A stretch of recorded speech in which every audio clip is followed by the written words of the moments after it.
cucumber, the biggest in the shop.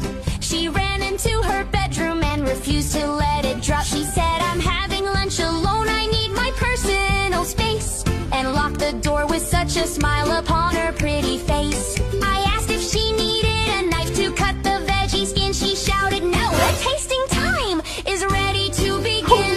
I heard the bed frame squeaking, she was jumping all around to fit that giant cucumber and swallow by the pound. She started making noises like the food was way too hot. I guess that giant veggie hit a very spicy spot.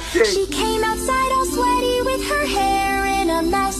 She looked relieved and happy in her crumpled little dress. I checked the room to find the peel, or maybe just the seeds, but that huge veggie vanished to satisfy her needs.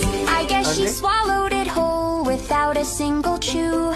Her appetite is scary and it's super massive too.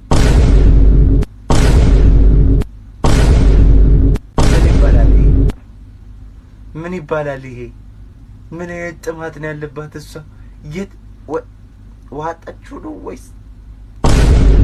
ያረደው ወኔ ማያሳስበኝ ነገር አታሳስበኝ። በሌላ ቪዲዮ እስከምንገናኝ ድረስ ይመቻችሁ።